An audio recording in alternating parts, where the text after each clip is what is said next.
In&Out with Professor Yalman this week from Radio TEDU Studios. No, not the Radio TEDU Studios, but from TED University, BA 447 Perception Management class at TED University Ankara campus. We're here and we're doing something for the first time. We're having a podcast in a broader way with our fellow students who are taking this course at TED University, and the course is called Perception Management. Today's topic is a bit interesting because we're going to be talking about perception of love from different perspectives. So we're going to be talking about the perception and the relationship of perception with perspective. And I want to start, as usual, the way I do, in class as well, with a question. From where you sit, which one is bigger?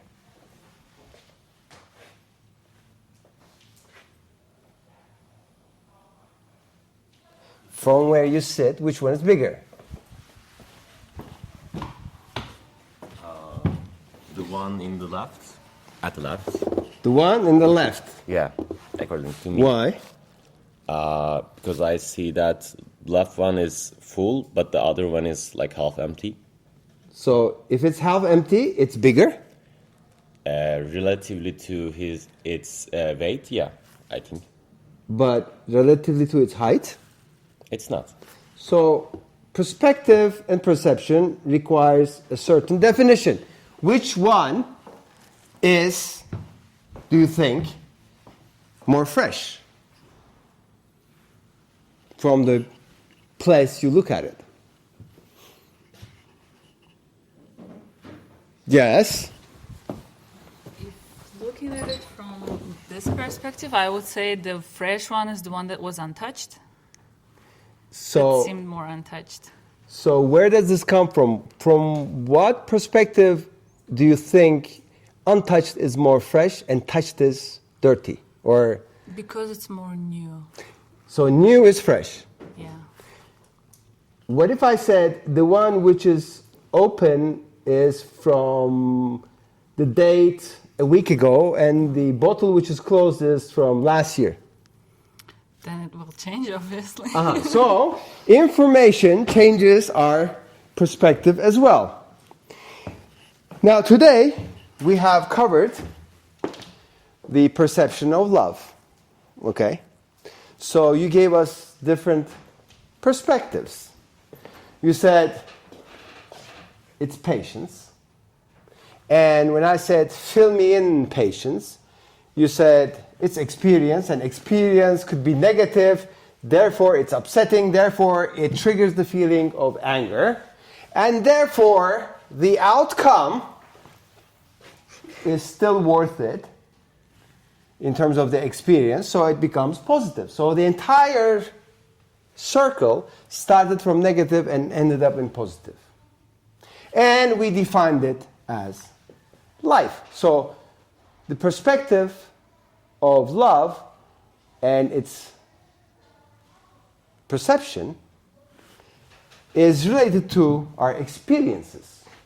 But then some other person said it is a delusion, because we are built into this delusion of we need love, so we are in peace and harmony and happy, and this is a delusion. And then we were introduced to the fact that it's dopamine. And dopamine we need, biological and psychologically, so it's the highest level of happiness, and it can become an addiction. And this addiction in return can lead to fear because of a possible of loss, and therefore it's toxic, therefore it's destructive. But when I asked, if we start over here, can we sort of recircle this into a positive level? We came into the conclusion that we could. And then some other friend of ours said it's control. And control was defined as time management because of the time management or time allocation to our loved ones.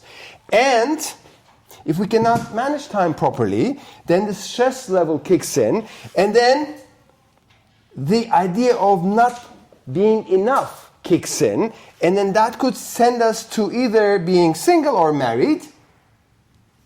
And the fear here is to be single if we cannot manage time. So we need to control.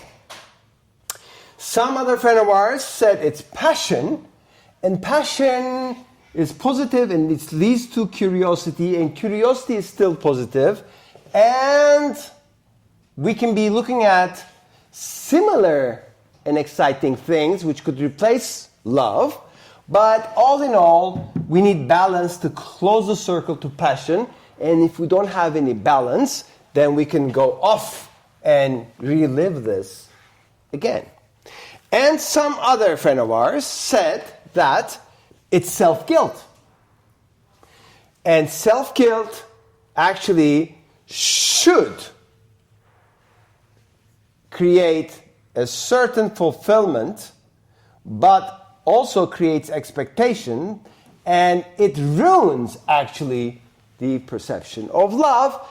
And this actually requires a change, or a chance, I would say, okay, through a change of perspective. But to do this, we need to live it momentarily, and this momentarily living state takes us to a possible no fulfillment. And this no fulfillment takes us to the other friend's offer, which was perception of love, from her perspective, requires consistency. And when we talk consistency, then we talk about trust, hope, and search of safety to be harbored actually because of not having and because of needing. And it goes back to the circle. And if we can manage the circle, then we can identify love. So this is, in a nutshell, a map of love from different perspectives of perception. Now, a couple of questions.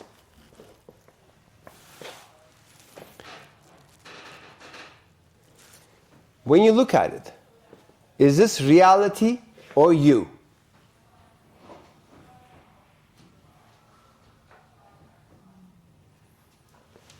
You're shaking your head, so I'm coming next to you.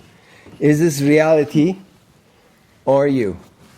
Actually, these are my friends' opinions, so I'm not gonna say about it. But love for me, it's about the emotion when you feel sad or happy. So it makes me curiosity about that. So this means for the me.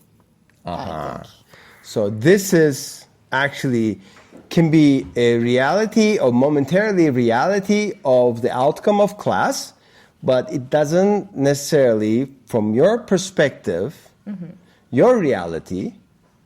So when you look at it, you see, to be able to see you in there, you would need to put the phrase emotion. Yeah. Okay. Hocam, whose reality, you ask?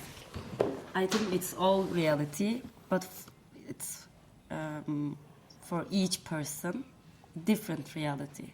Yeah, but that's why I'm asking is, what do you see, reality or you?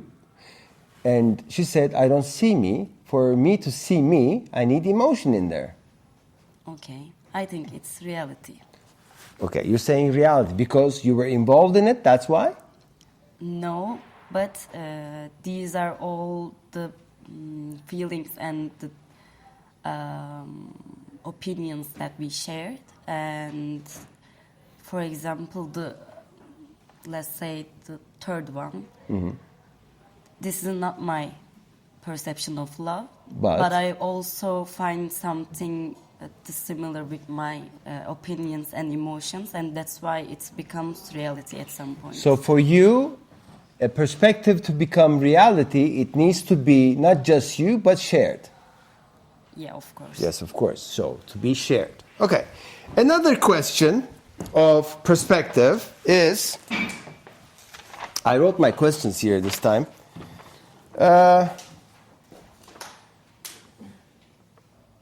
Why we see it so different? What we see here, why we see the perspective of love in terms of perception so different?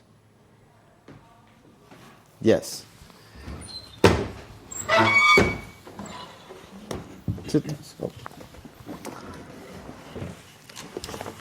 Because like in our lives we experience lots of different things and we learn lots of different things, so it makes us conclude or perceive this kind of topics from different perspectives. I would say something like that. So angles that we experience in life makes us perceive things from a different perspective. It's not just looking and seeing, but it's also living.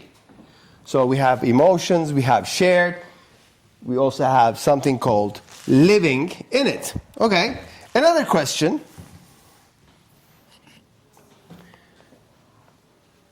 For this, I need somebody who just came in. I need you. Yes. Can you come down? Now, I want you to look at the board from there. Okay. Just from there. Okay? Study the board, please. And you were absent until that time, so it's very good. Okay. Now come with me. It doesn't matter. Come with me and look at it from here. Okay. Closer. Start from here? Yeah, just look at it from here. Take your time.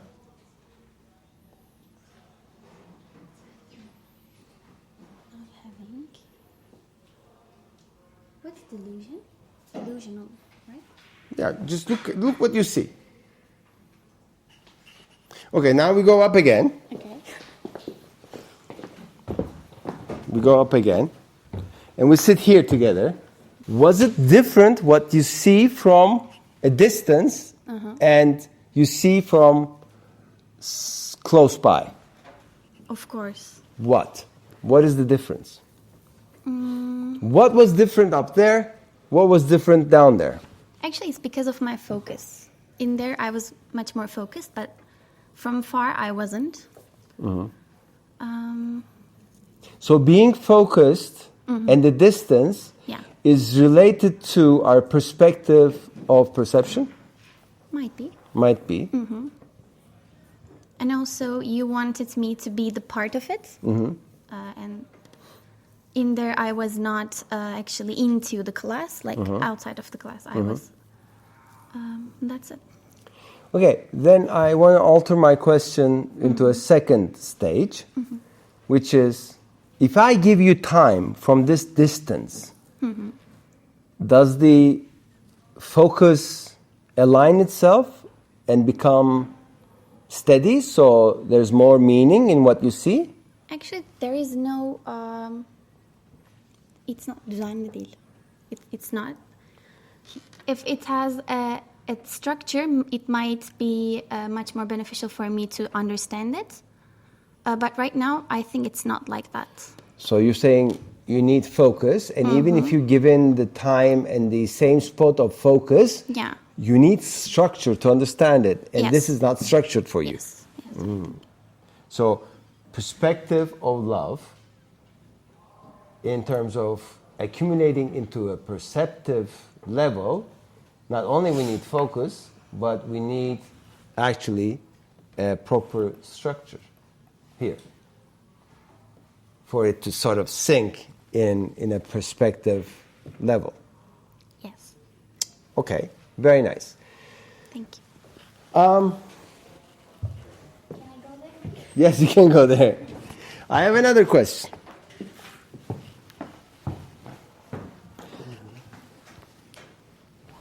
What angle do you see this? Is this 90 degrees, 180 degrees, or 360 degrees? I would say 360 degrees. This is 360 degrees. Oh, no. Oh, okay. No, I understand. Mathematics, trigonometry. Is this 180 degrees, 360 degrees? No, this is 180 degrees from left to right. And you're sitting at what degrees? like in a way, like you're here, like 60 degrees in a way, or 45 to 60. Kind of 60. Kind of 60. Okay. Why isn't this 360 degrees? Why can't there be something behind? I know you don't see it. Yeah, that was the answer because there's the wall or there's this board. I cannot see behind the board, so I only see that side that is visible for me. That's directly looking to me. So, on the reality or the perspective can be only measured by what we see.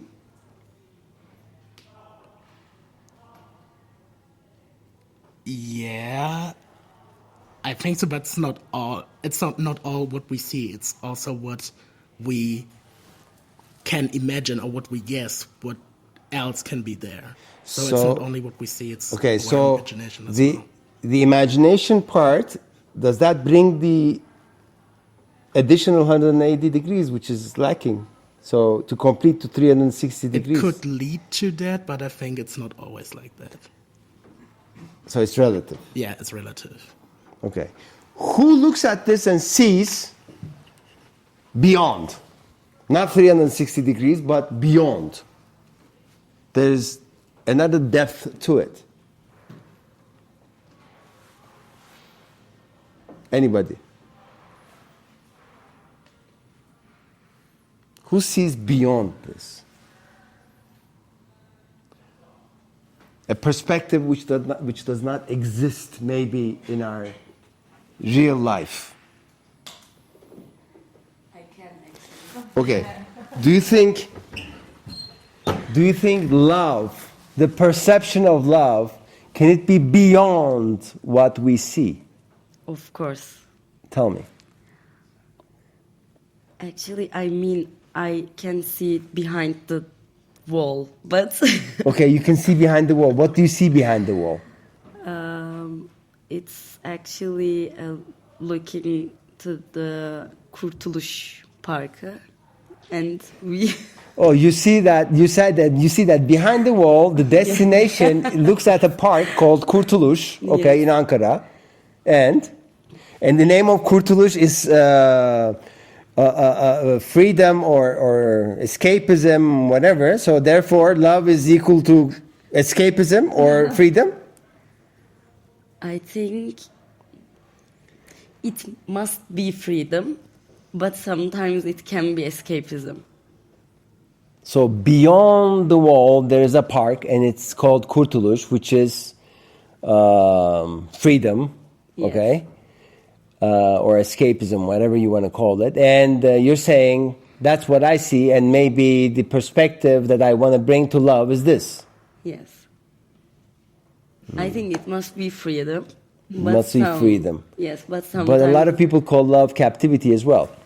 Actually, today she is so realistic. I think that.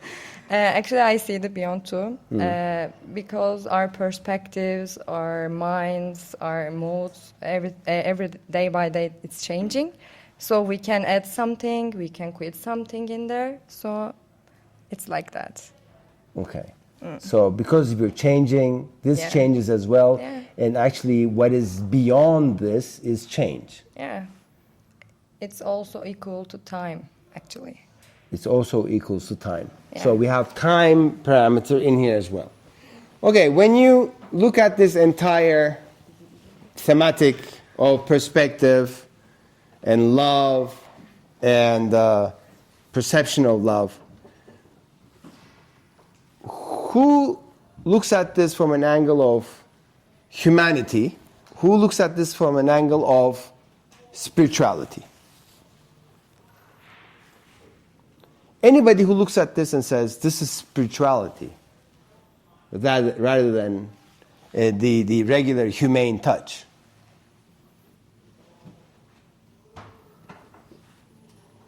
Any spiritual sights here? Anybody? No? We're all very, very flesh and blood here. You must have an idea. Do you see anything spiritual here? I think we establish an environment with thoughts or experiences or something in that way, and after that maybe we can create a perception like this. But I don't have something like that. You don't have something like that. Nothing spiritual here. Sometimes maybe, but I really try to avoid those sort of thoughts. Okay. Avoidance. Okay, now, as you can see, on the board, you're there. But then, when I ask the question, are you there, or is it what you see? To include yourself, you put yourself there with your thoughts. When I say, do you see beyond, you bring a different angle, which could be rounded up to 360 degrees, or beyond to thematics, which is beyond the wall, and you look into certain results. When I ask the question, spirituality, in terms of avoidance, you don't want to tap into that waters. So there's so many different perspectives.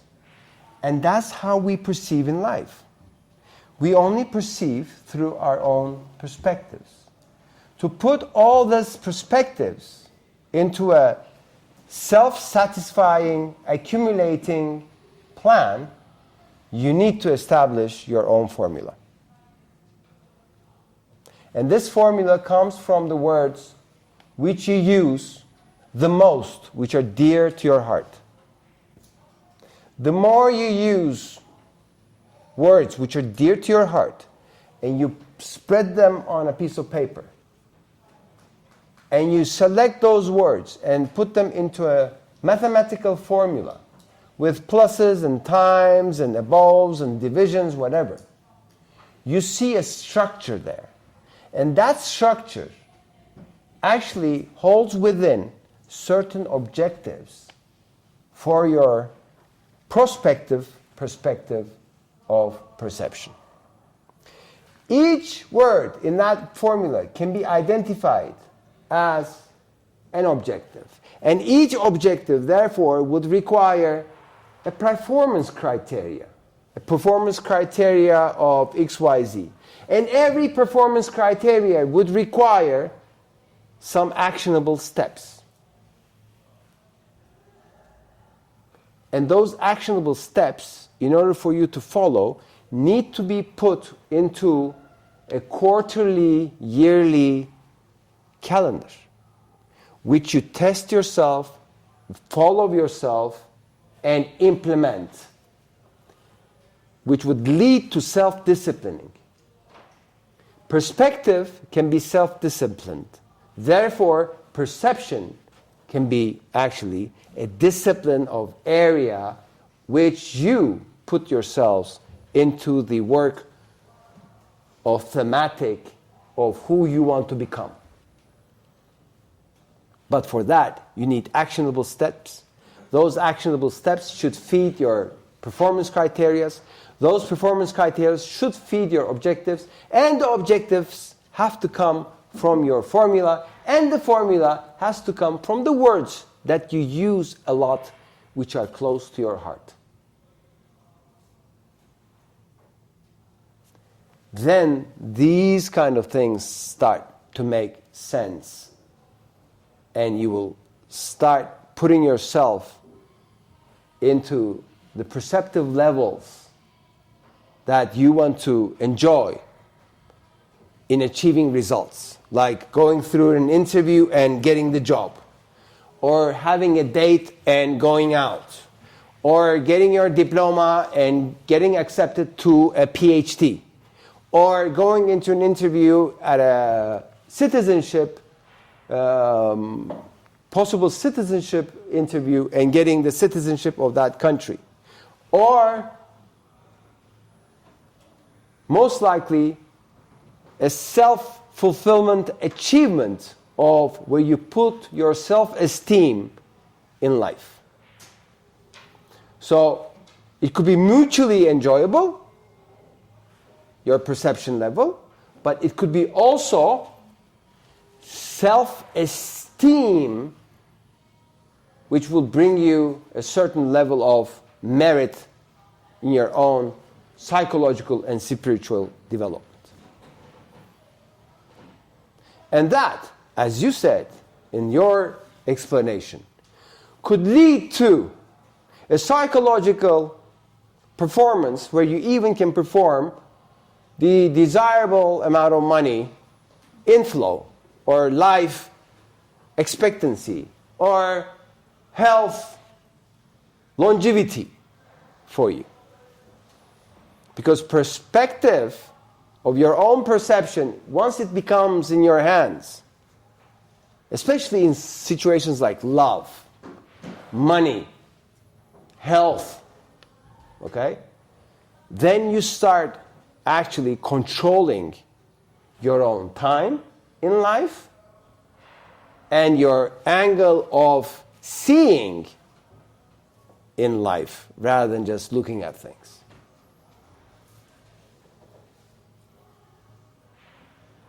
Any questions? In and Out with Professor Yalman from Radio TED-U in class podcast this time from University TED at Ankara campus with the perception management class. Here we are at the end of our episode. Keep on listening to us. Don't make anything become your expectations, as I always say.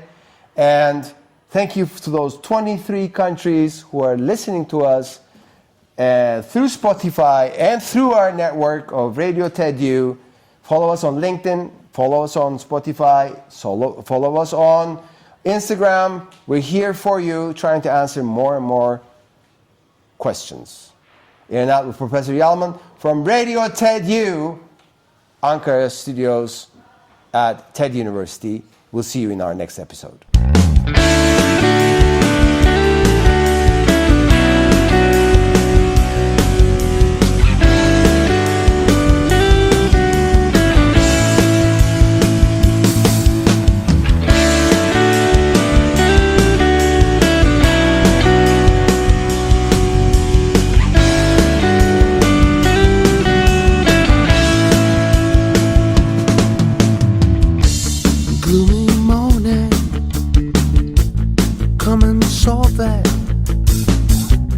In that call I reached you, you were soothing. This upcoming, just a sure thing. I put my soul and flesh in it. You must say